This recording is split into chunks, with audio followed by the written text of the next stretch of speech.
The amitriptyline I figured would help them sleep so they wouldn't wake up and feel nothing. And the potassium chloride was supposed to stop their heart. You know, no pain, no nothing.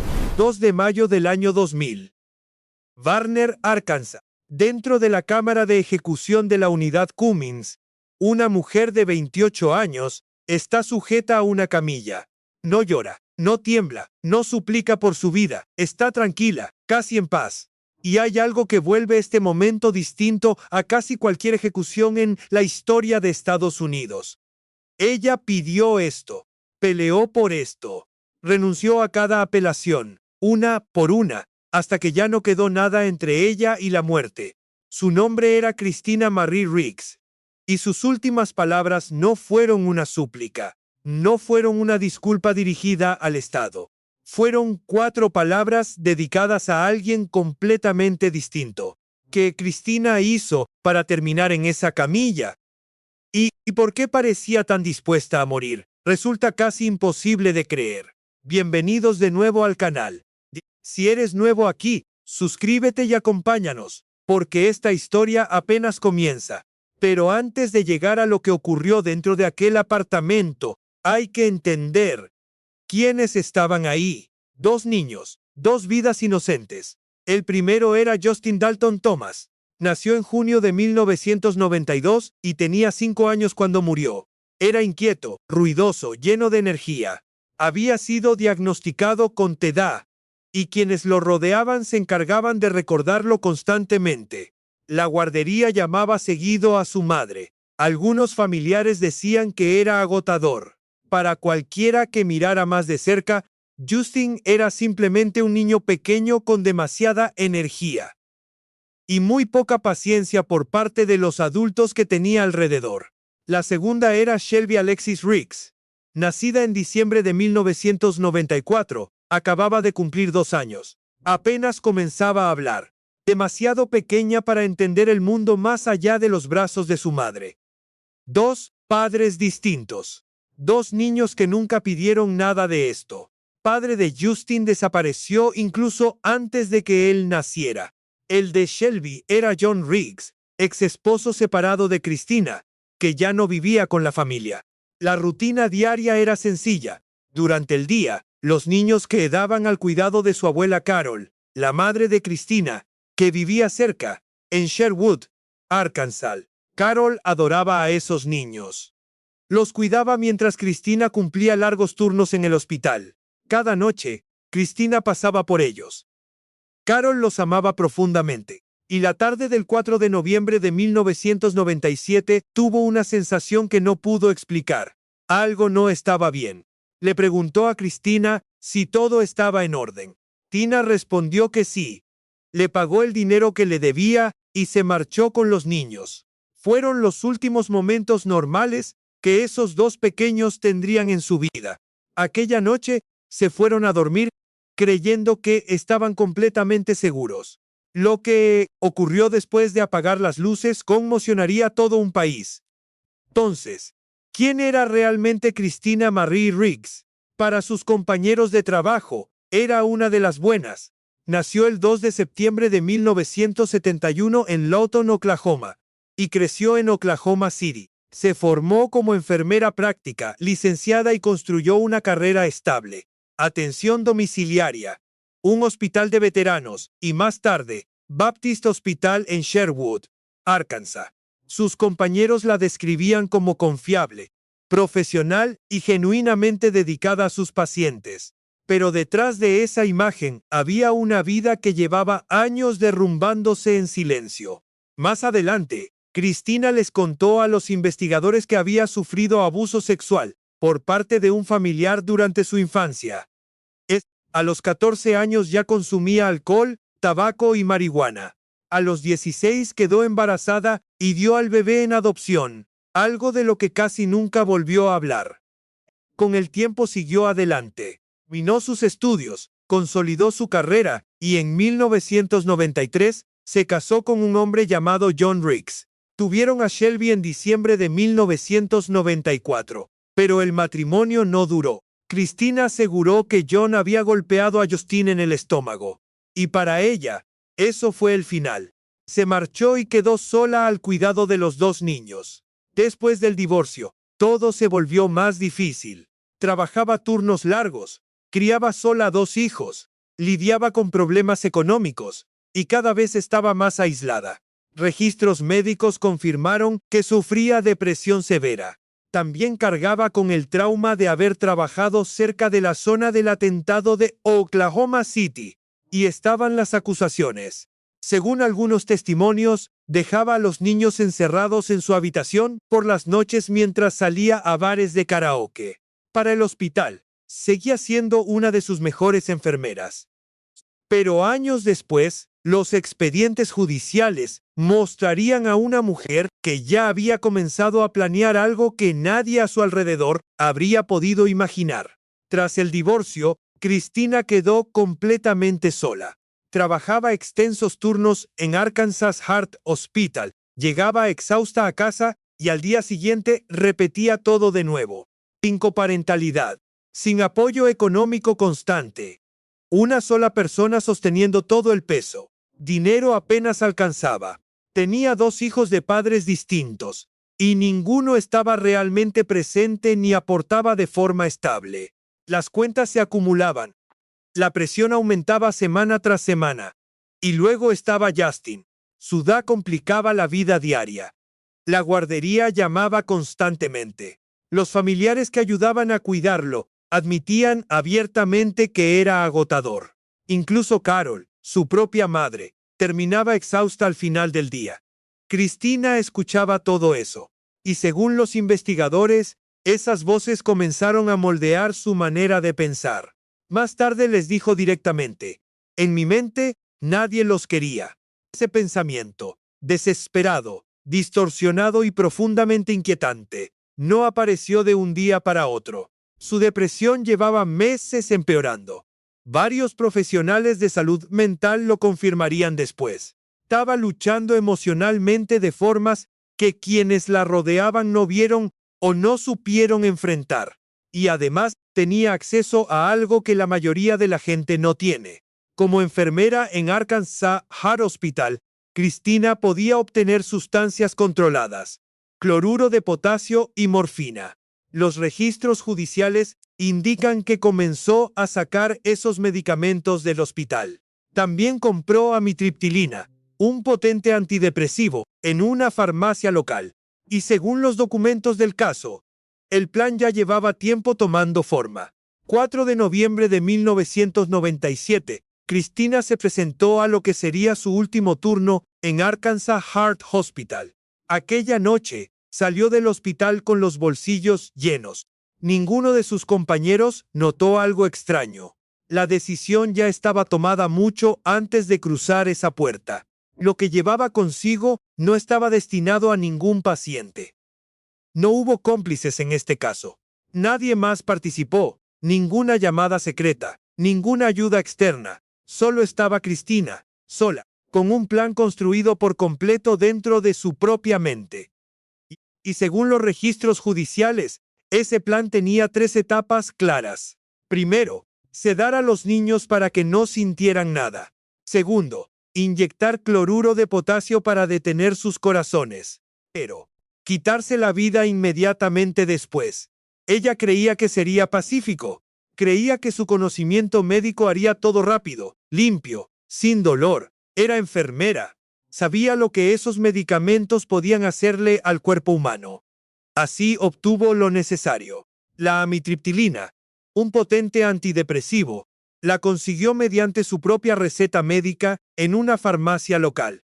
La morfina y el cloruro de potasio lo sacó directamente del Arkansas Heart Hospital, el mismo lugar donde trabajaba y donde nadie sospechó nada. Antes de aquella noche también escribió 3 cartas de despedida. Una para su madre, Carol, otra para su hermana, y una más para John Riggs, el padre de Shelby. En la carta dirigida a John se escribió que ya no podía seguir viviendo así. No soportaba dejar a sus hijos atrás para convertirse en una carga, crecer separados o vivir sabiendo que su madre se había suicidado. Su mente no estaba siendo cruel.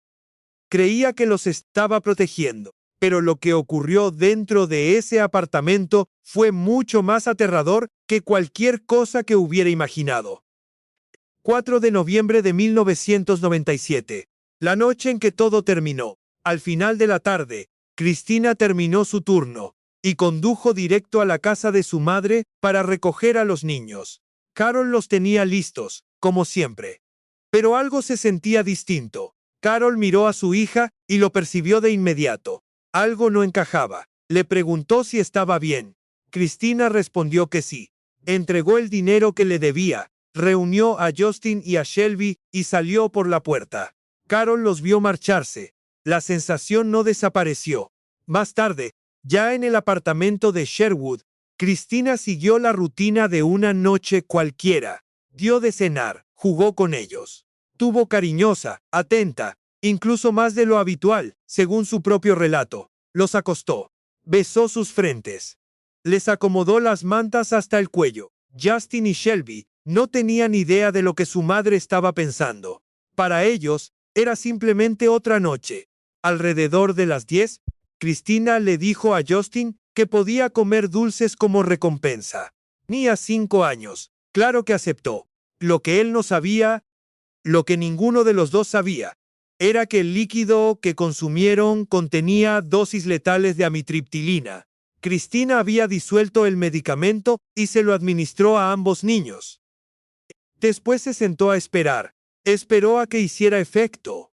Cuando creyó que estaban suficientemente sedados, empezó con Justin. Llenó una jeringa con cloruro de potasio sin diluir y se lo inyectó directamente en las venas. Según los expedientes judiciales y su propia confesión, pensaba que detendría su corazón en silencio. Rápido, sin dolor. No ocurrió así. El medicamento golpeó el cuerpo de Justin como fuego. El niño despertó de inmediato, gritando, confundido, convulsionando. No entendía qué estaba pasando. Solo sabía que dolía. Los registros del caso documentaron las palabras que pronunció en esos momentos. Mamá, no, mamá. Cristina intentó aliviarlo con morfina. No funcionó. Entonces tomó una almohada y la presionó sobre su rostro. Justin luchó, pateó, arañó. Tenía 5 años y peleó con todo lo que tenía. Finalmente su pequeño cuerpo dejó de moverse. Pues, vino Shelby. Pero, tras lo que acababa de presenciar con Justin, Cristina no pudo volver a usar la aguja. Esta vez tomó una almohada. Shelby seguía fuertemente sedada por la amitriptilina. Tenía 2 años. Apenas reaccionó. En cuestión de momentos, había muerto. Pues, Cristina cargó a sus hijos hasta su cama. Los acomodó uno junto al otro. Los cubrió con mantas. Los arropó igual que había hecho horas antes. Luego se sentó. Terminó de escribir las cartas de despedida que llevaba tiempo formando en su cabeza. Cuando acabó, tragó 28 tabletas de amitriptilina. Pues se inyectó cloruro de potasio sin diluir. Cayó al suelo, justo al lado de la cama donde yacían sus hijos. Se suponía que debía morir esa noche. Pero lo que ocurrió después resulta casi imposible de creer. Sobrevivió. 5 de noviembre de 1997. Pasó la mañana, luego la tarde. Carol no había sabido nada de Cristina en todo el día. Ni una llamada, ni una visita, nada. Aquella sensación de la noche anterior, ese miedo silencioso, imposible de explicar, regresó de golpe. Cerca de las 4 de la tarde, ya no pudo esperar más. Fue al apartamento. Lo que encontró dentro la destrozó por completo. Sus 2 nietos, Justin y Shelby, estaban sobre la cama, uno al lado del otro, cubiertos con una manta. Habían muerto, y en el suelo, justo al lado de la cama, estaba Cristina, inconsciente, apenas respirando. Carol llamó al 911 de inmediato. Los paramédicos llegaron minutos después y trasladaron a Cristina al Baptist Memorial Hospital. Para las 5:30 de la tarde, los médicos ya le habían realizado un lavado gástrico y estabilizado su condición. Guía viva, sostenida por el mismo sistema médico en el que había trabajado durante años. Mientras tanto, en el apartamento, los investigadores avanzaban rápido. Lo que encontraron contaba la historia sin necesidad de escuchar una sola palabra de Cristina. Jeringas, restos de morfina y cloruro de potasio, un frasco vacío de amitriptilina, 3 cartas manuscritas de despedida, una para Carol, otra para su hermana y una más para John Riggs. La policía emitió una orden inmediata. Nada de visitas. Cristina no debía hablar con nadie, pero su familia ya estaba reaccionando. Poco después de la medianoche contrataron a un abogado. El abogado llamó directamente a la policía y dio una instrucción clara: no interrogar a Cristina sin su presencia. Policía ignoró la advertencia. A la mañana siguiente los detectives entraron a la habitación del hospital y en menos de 8 minutos obtuvieron todo lo que necesitaban. 6 de noviembre de 1997. 2 detectives entraron en la habitación de Cristina. Le leyeron sus derechos Miranda, colocaron una grabadora sobre la mesa y empezaron a preguntar. Cristina no se contuvo, no pidió abogado, no guardó silencio. En menos de 8 minutos lo contó todo. Explicó cómo había mezclado amitriptilina en las bebidas de los niños para sedarlos. Explicó cómo llenó la jeringa con cloruro de potasio y se lo inyectó a Justin. Explicó que lo escuchó gritar. Contó que usó morfina cuando el dolor no se detuvo y describió el momento en que tomó una almohada y la presionó sobre su rostro cuando nada más funcionó. Después habló de Shelby. Contó cómo mató a su hija sin usar la aguja después de haber visto lo que ocurrió con Justin. Relató cómo acomodó a ambos niños sobre la cama, cómo los arropó, cómo escribió las cartas, cómo tomó las 28 tabletas, cómo se inyectó a sí misma. Cuando le preguntaron por qué nunca le dijo a nadie lo que planeaba hacer, respondió que no creía que alguien pudiera entenderlo. Aquella grabación, su propia voz, sus propias palabras, se convirtió en el centro del caso de la fiscalía. Los expedientes judiciales la describen como la prueba más devastadora presentada en su contra, y cada detalle de su confesión estaba respaldado por evidencia física. Los rastros de medicamentos coincidían con sustancias desaparecidas del inventario de Arkansas Heart Hospital. Las jeringas correspondían a equipo médico profesional. Las cartas estaban escritas de su puño y letra. Su abogado no había estado presente durante ese interrogatorio. Más adelante, la defensa intentaría impugnar la admisibilidad de la confesión, pero el daño ya estaba hecho. Al final de ese mismo día, Cristina fue trasladada del hospital a la cárcel del condado de Pulaski. La acusaron formalmente de 2 cargos de asesinato capital. Sus propias palabras habían sellado su destino antes siquiera de entrar a una sala de juicio. No hubo una gran revelación en este caso, ningún testigo inesperado, ningún hallazgo forense que resolviera el misterio, ninguna investigación prolongada. Cristina ya había hecho ese trabajo por ellos. La confesión grabada, menos de 8 minutos, respondió todas las preguntas. ¿Qué pasó? ¿Cuándo pasó? Exactamente cómo ocurrió. No dejó vacíos. 3 cartas encontradas en la escena eliminaron cualquier duda sobre intención y motivo. Las escribió ella misma, con sus propias palabras, antes de que terminara la noche. Arkansas Heart Hospital confirmó además la desaparición de sustancias controladas de su inventario, cloruro de potasio y morfina, exactamente los medicamentos vinculados a la escena. Su médico forense realizó las autopsias de ambos niños. Justin murió por asfixia con almohada, después de exposición previa a drogas y al cloruro de potasio inyectado en su cuerpo. Shelby también murió asfixiada mientras permanecía sedada con amitriptilina. Más allá de la confesión, los investigadores pudieron reconstruir algo más. La planificación. La adquisición de los medicamentos se había producido durante varios días previos al 4 de noviembre. Las cartas fueron escritas la misma noche de las muertes. Según los registros judiciales, aquello confirmaba premeditación clara.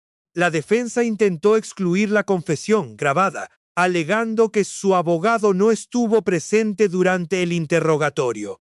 Tribunal finalmente rechazó esa solicitud. Sin cómplices, sin conspiradores, una mujer, un plan, 2 niños. Christina Riggs fue acusada formalmente de 2 cargos de asesinato capital y trasladada a la cárcel del condado de Pulaski mientras esperaba juicio.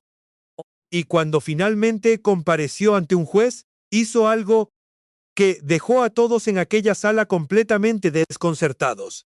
Junio de 1998. Christina Marie Riggs enfrentó juicio en Pulaski County, Arkansas. Se declaró no culpable por enfermedad o defecto mental. La defensa construyó su caso alrededor de su historial personal. Presentaron años de depresión severa documentada. Hablaron del abuso sexual sufrido durante la infancia. Argumentaron que trabajar cerca del atentado de Oklahoma City le había dejado un trastorno de estrés postraumático que jamás recibió tratamiento adecuado. Expertos médicos declararon que atravesaba baja autoestima, colapso económico, relaciones fallidas, y que, al momento de los asesinatos, no actuaba bajo un control racional pleno. La fiscalía rechazó cada uno de esos argumentos. Sostuvieron que Christina había planeado todo deliberadamente, que acumuló medicamentos durante días, que escribió cartas de despedida por adelantado, calculó cuidadosamente cada paso de aquella noche. También la acusaron de resentir a sus hijos y verlos como una carga, señalando denuncias de que los dejaba encerrados en su habitación mientras salía a bares de karaoke. Fiscal Larry Yegley respondió directamente a la narrativa de la defensa. Dijo que Christina alegaba estar profundamente deprimida, tener problemas económicos, sobrepeso y ser madre soltera sin suficiente dinero. Su respuesta fue tajante. Bienvenidos a Estados Unidos. Muchísimas personas viven situaciones mucho peores. La confesión grabada se reprodujo ante el jurado. Su propia voz. Las cartas fueron leídas en voz alta. Su propia escritura. Jurado no tardó demasiado. Christina Riggs fue declarada culpable en todos los cargos, pues llegó la fase de sentencia, y fue ahí donde dejó atónita a toda la sala. Christina se puso de pie y le dijo al tribunal que no quería que sus abogados presentaran nada en su favor. Miró al juez y habló con absoluta claridad. Quiero morir. Quiero estar con mis bebés. Quiero la pena de muerte. Fue condenada a muerte. Y después hizo algo todavía más inusual. Una por una, renunció a todas sus apelaciones, hasta que ya no quedó nada entre ella y la ejecución. Tras la sentencia, Christina fue trasladada a la unidad McPherson, la prisión que albergaba el corredor de la muerte femenino de Arkansas. Pasó menos de 2 años allí. En el contexto del corredor de la muerte estadounidenses, eso es extraordinariamente poco. La mayoría de los condenados pasa años, a veces décadas, intentando seguir con vida. Christina hizo exactamente lo contrario. Trabajó de forma metódica para eliminar cada protección legal disponible. Renunció a apelación tras apelación hasta no dejar nada más que impugnar. Activistas de derechos humanos expresaron una profunda preocupación. Argumentaban que su disposición, su aparente deseo de morir era, por sí misma, evidencia de un deterioro mental grave. Lo llamaron una muerte autoadministrada asistida por el Estado. Pidieron detener la ejecución. El gobernador de Arkansas, Mike Huckabee, rechazó todas las solicitudes de clemencia. Su propio abogado, John Wesley Hall, lo resumió con una frase directa. Comenzó como una muerte autoadministrada y terminó como una muerte autoadministrada. El domingo 30 de abril del año 2000, Christina fue trasladada en avión desde la unidad McPherson hasta la unidad Cummins, el lugar donde se realizan las ejecuciones en Arkansas. No se resistió, no pidió más tiempo. 12 horas antes de su ejecución, le ofrecieron su última comida. Eligió pizza Supreme con ensalada, ocra encurtida, pastel de fresas y limonada de cereza. 2 de mayo del 2000. 8:40 de la noche. Cristina fue conducida a la cámara de ejecución. Equipo encargado no logró encontrar una vena utilizable en su brazo. Sin vacilar, aceptó que colocaran las agujas en sus muñecas. Procedimiento tomó casi 15 minutos. Durante todo ese tiempo permaneció consciente, completamente en silencio. Una vez instalada la vía intravenosa y asegurada a la camilla, dirigió sus últimas palabras directamente a sus hijos. Ninguna palabra puede expresar cuánto lamento haberles quitado la vida a mis bebés. No hay forma de reparar ni borrar el dolor que causé a todos los que los conocieron y amaron. Ahora puedo estar con mis bebés, como siempre fue mi intención. Después vinieron 4 palabras finales. Los amo, mis bebés. A las 9:28 de la noche, Christina Marie Riggs fue declarada muerta. Tenía 28 años. Se convirtió en la primera mujer ejecutada en Arkansas desde 1845. Y hasta hoy sigue siendo la mujer más joven ejecutada en la era moderna de Estados Unidos. Justin Thomas tenía 5 años. Shelby Riggs tenía 2. Ellos no eligieron nada de esto. Nadie les dio voz. Carol, su abuela, fue quien abrió la puerta de aquel apartamento y los encontró. Eso no es algo de lo que una persona simplemente se recupere. No hubo compensación. No hubo segunda oportunidad. No hubo apelaciones para las 2 vidas que se perdieron. Cristina obtuvo exactamente lo que pidió, y el Estado lo llevó a cabo usando el mismo medicamento que ella había inyectado en el cuerpo de su propio hijo, cloruro de potasio. Quizá su abogado lo dijo mejor que nadie. Empezó y terminó de la misma manera. Parte de esta historia te impactó más. Y si todavía no estás suscrito, hazlo ahora y activa las notificaciones. La próxima historia viene en camino y no vas a querer perdértela.